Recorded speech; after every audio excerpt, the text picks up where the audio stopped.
Hello, moi c'est Farah de Think with Farah. Je suis coach holistique et formatrice business et marketing digital et j'aide les entrepreneurs ambitieux et ambitieuses comme toi à dépasser leurs blocages et leurs pensées limitantes pour faire boomer leur business. Discutons ensemble des solutions concrètes et activables pour faire boomer ton business un peu plus chaque jour et révéler l'entrepreneur totalement badass qui est en toi. Mon but ? Te partager mon expérience et mes apprentissages sans filtre et te donner les clés pour que tu puisses incarner chaque jour la personne qui te permettra de créer la vie de tes rêves. Bienvenue dans un nouvel épisode de ton podcast Think with Farah. Ça fait 1 mois que je procrastine cet épisode parce que ça m'a obligée à remettre le nez dans la spirale, que dis-je, la tornade qu'a été le mois d'août, car le mois d'août a été consacré au lancement de Think with Yourself, qui est mon programme d'accompagnement pour aider les entrepreneurs à dépasser leurs pensées limitantes et passer d'un business qui stagne à un business prospère. C'était mon tout premier lancement, j'ai passé 1 an à créer ce programme et j'ai envie aujourd'hui de te partager les détails de ce lancement d'un point de vue stratégique. Avant toute chose, la partie énergétique, on va dire émotionnelle, etc., je la garderai peut-être pour un autre épisode, parce que sinon ça risque de faire un peu trop long, mais je pense que tu peux avoir beaucoup de valeur ajoutée à ce que je te partage les détails d'un point de vue purement stratégique. Pas forcément les stratégies en tant que telles, parce que ça s'est appliqué à mon business, ça ne s'appliquera peut-être pas au tien, mais par contre je vais t'expliquer pourquoi j'ai pris certaines décisions, parce que je pense que le cheminement derrière mes prises de décision va pouvoir t'aider toi à l'appliquer à ton business. Alors déjà, je vais commencer par dire un truc, c'est que mon lancement, j'avais prévu de le faire l'été, du coup. Donc le premier lancement, été 2022, j'avais annoncé ça depuis le printemps. Donc pour situer un peu le contexte, ça m'a pris 1 an à créer le programme.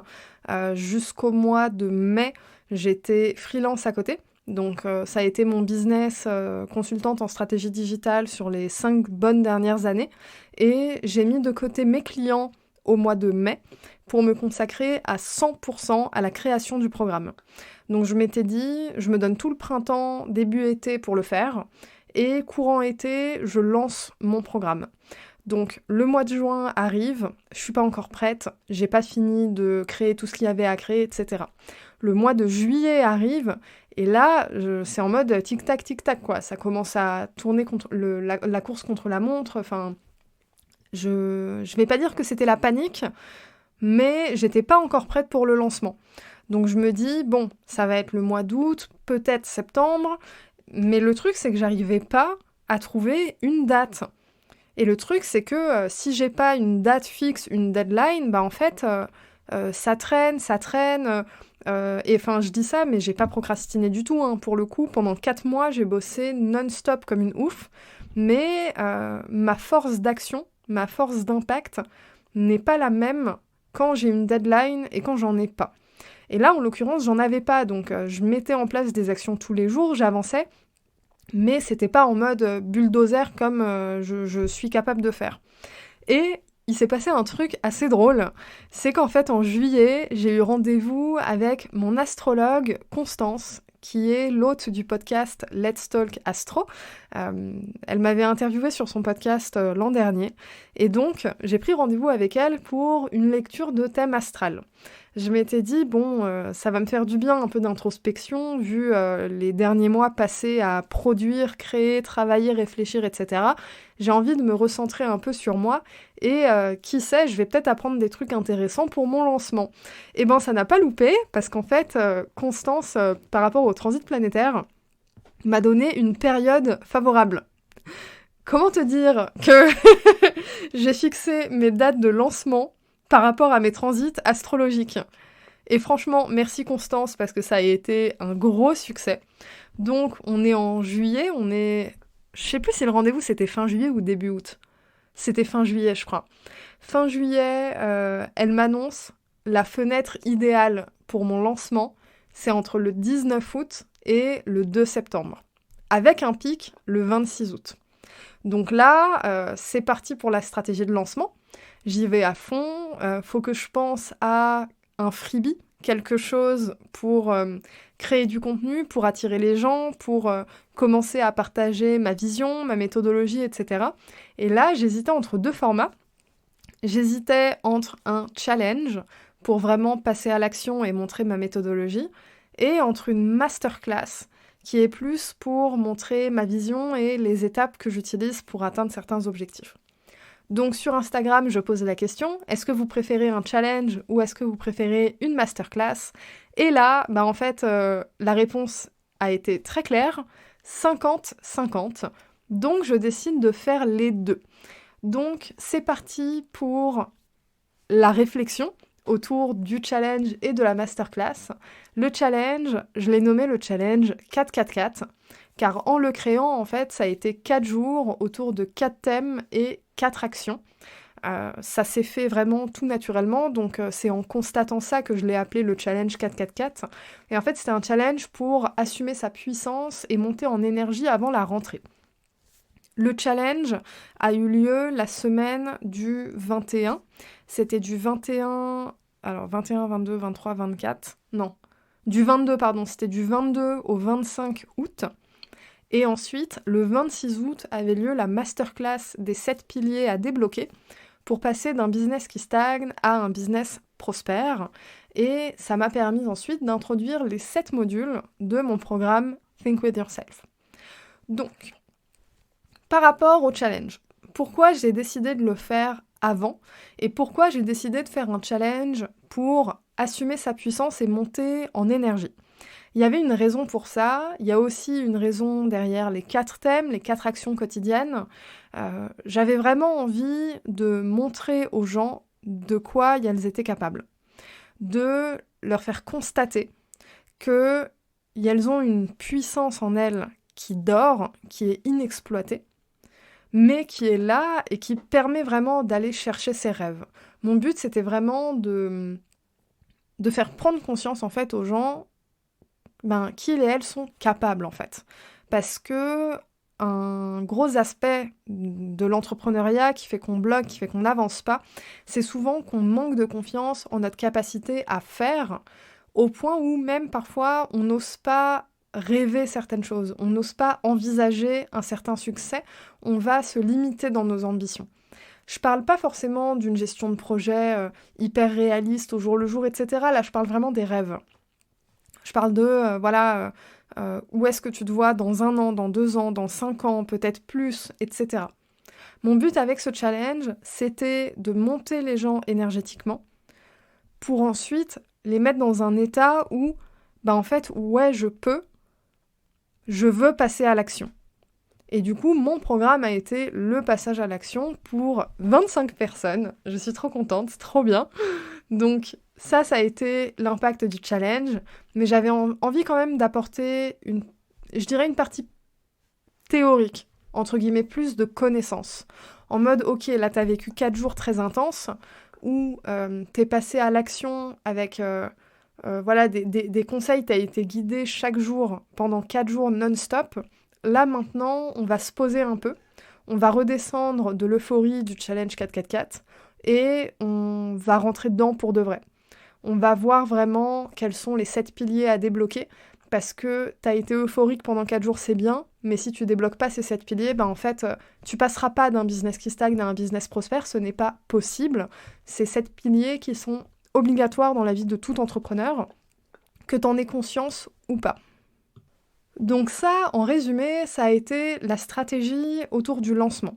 C'était vraiment le contenu que je veux amener pour partager ma vision, ma méthodologie, mon énergie, fédérer les foules, vraiment créer un momentum. Ça s'est passé par mail et sur Instagram, et franchement, c'était fou. Je m'attendais vraiment pas à ça. Les gens étaient on fire, enfin, ça a été tellement difficile de suivre le niveau d'énergie de tout le monde que là, alors l'épisode, il va sortir en octobre.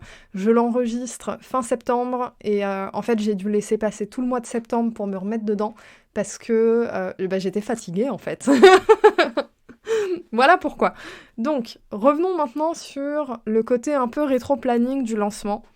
Qu'est-ce que j'ai fait, dans quel ordre ? Quand Constance m'a annoncé qu'il y avait une période propice qui était globalement fin août, j'étais en mode ok, il faut que je passe à l'action. J'avais une vision franchement très claire de ce que j'avais à faire, dans quel ordre, etc., etc. Mais par contre, je n'avais pas du tout idée d'à quel point ça allait être énergivore. Je m'attendais pas du tout au niveau de détail que nécessitait chaque tâche. Dans la globalité, toutes les étapes étaient claires pour moi. Mais par contre, les micro-détails à revoir à chaque fois, etc., j'étais un peu choquée, pour le coup. Donc, première étape pour moi, ça a été une décision un peu prise sur le tas. C'était très très spontané, mais ça a été de débloquer un budget pour de la publicité. J'étais partie au début pour faire un lancement organique, pour voir un peu la force de ma communauté, des personnes qui m'écoutent sur le podcast, qui viennent avec moi sur Instagram, etc. Et après, je me suis dit, attends, t'es en train de mettre de côté un sacré business que t'as passé 5 ans à monter, qui fait plus de 6 chiffres à l'année, pour ton programme, ton activité de coaching. En fait, soit t'y vas à fond, soit t'y vas pas, quoi. Et donc là, je me suis dit, ok, en fait, let's go pour la pub. C'est parti, on débloque un budget, on y va à fond les ballons. Sauf que on est début août, je crois qu'on est le 3 août à ce moment-là. Donc, je me rends sur la plateforme Malte, qui est une plateforme qui permet de trouver des freelances sur plein de thématiques différentes. Et là, je pars à la recherche de consultants et consultantes Facebook Ads pour m'accompagner pendant tout le mois d'août, en fait. Et là, c'est un peu la panique, en fait, parce que le challenge, il démarre le 22, et faut tout faire. Faut absolument tout faire avant. Donc je m'y mets, et là, il y a une personne qui répond présent, et avec qui le feeling passe de ouf. Parce qu'en réalité, il y a eu plusieurs personnes, hein, mais le feeling est vraiment passé avec une personne. Il s'appelle Meven.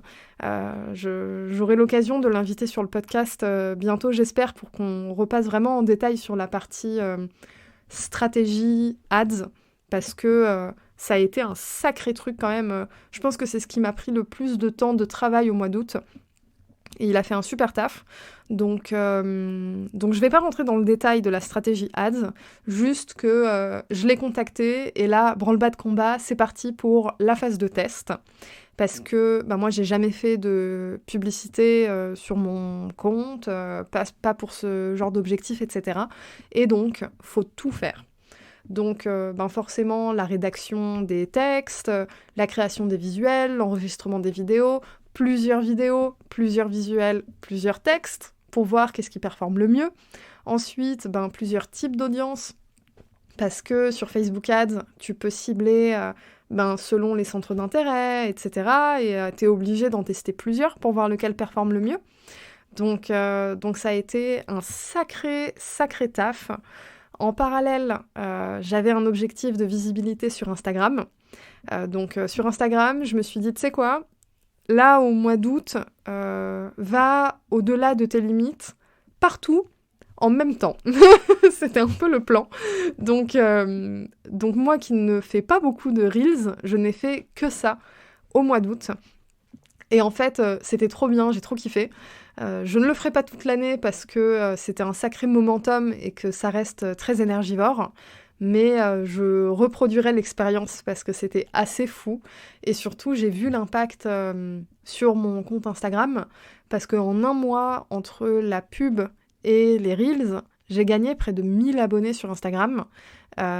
Et c'était jamais arrivé parce que j'ai pas un compte à des milliers et des milliers d'abonnés, enfin pas aujourd'hui en tout cas. Donc c'était assez impressionnant comme croissance.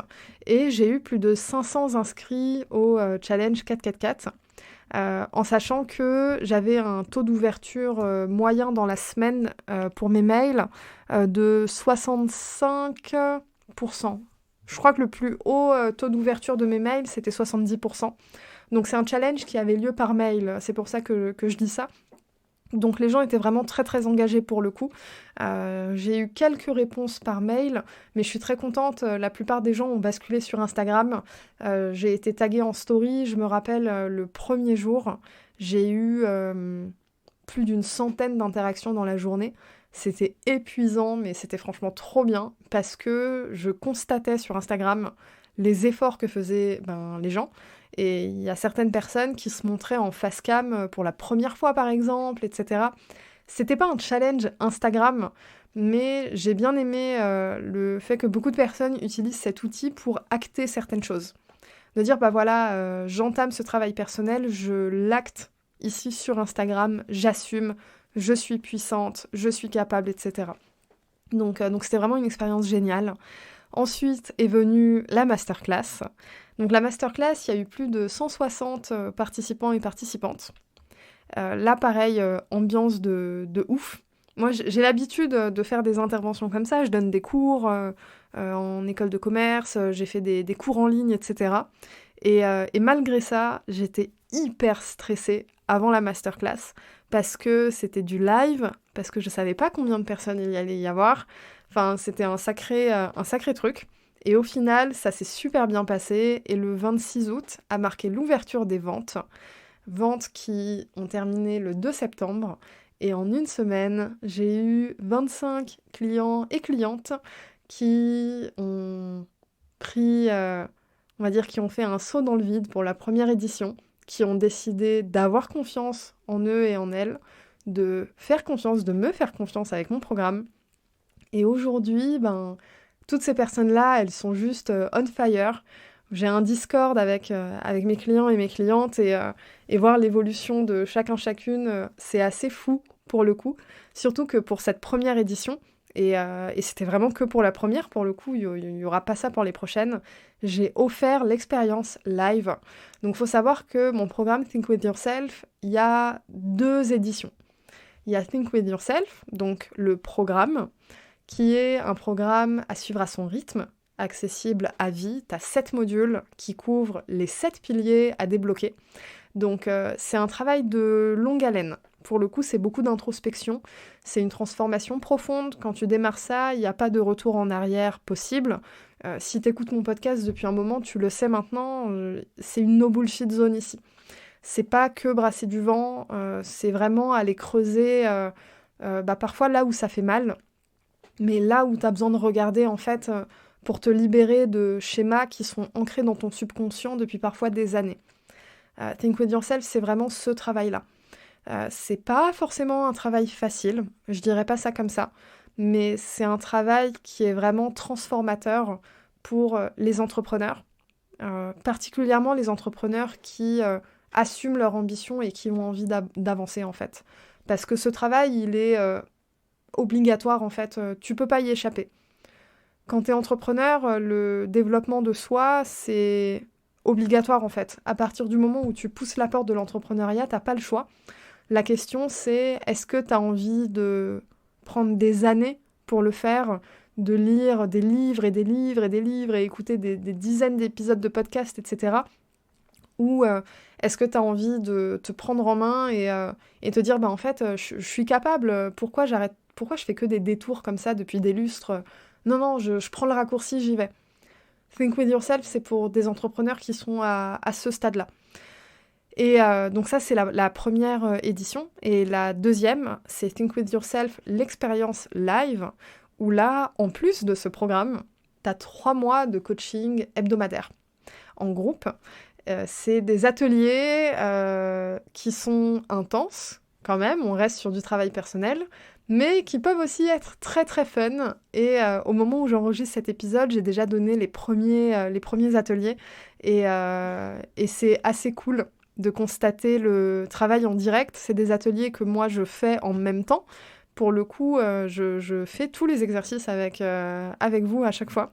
Et j'ai réservé dans l'expérience live des exercices, qui sont peut-être un peu trop spécifiques pour les faire solo dans son coin. On va dire que c'est des ateliers qui nécessitent un momentum de groupe. Je vais dire ça comme ça. C'est ce que j'ai réservé pour l'expérience live. Et du coup, j'ai offert l'expérience live à en fait, tous les participants et participantes de la première édition. Donc à partir de la prochaine édition, ça va être en option payante. Ce sera accessible, pas toute l'année, évidemment, il y a un calendrier à respecter, c'est du live. Think with Yourself, par contre, sera ouvert toute l'année dans quelques semaines. Je réfléchis encore à si j'attends la prochaine ouverture de l'expérience live pour acter l'ouverture de Think with Yourself toute l'année, ou si j'ouvre le programme un peu plus tôt. Dans tous les cas, si tu as envie d'être tenu au courant, tu peux rejoindre dans la description de l'épisode la liste d'attente de Think with Yourself. Donc tu seras informé évidemment de l'ouverture des portes pour accéder au programme, mais aussi des dates de la prochaine expérience live. Tu as accès à la liste d'attente, comme je t'ai dit, dans la description de l'épisode. Sinon, tu y as aussi accès dans ma bio Instagram @thinkwithfarah. Je t'encourage grandement à t'inscrire, car toutes les personnes inscrites à la liste d'attente bénéficient d'un code promo avec un tarif spécial. Et ça, c'est uniquement pour les personnes inscrites à la liste d'attente. Voilà, on arrive à la fin de cet épisode. Je pense avoir fait le tour d'un point de vue stratégique de tout ce qui s'est passé au mois d'août. L'épisode là dure quand même 20 minutes. Malgré ça, je suis passée rapidement sur ce qui s'est passé au mois d'août. Si jamais tu as des questions, tu peux m'écrire sur Instagram @thinkwithfarah, tu peux m'envoyer un DM. Ce sera avec plaisir que je compléterai certains aspects peut-être. Si ta question est trop spécifique, je ferai sûrement un message groupé en story. Dans tous les cas, il y aura d'autres épisodes où je vais creuser le lancement. Il y aura certainement un épisode avec Meven où on va parler de la partie publicitaire.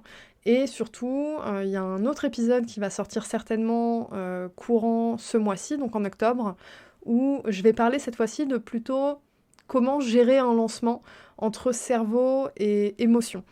Parce que, comme j'ai dit, émotionnellement, physiquement, c'était un sacré truc. J'en ai pas du tout parlé dans cet épisode. Je garderai ça pour un prochain épisode ce mois-ci. Voilà, à la semaine prochaine!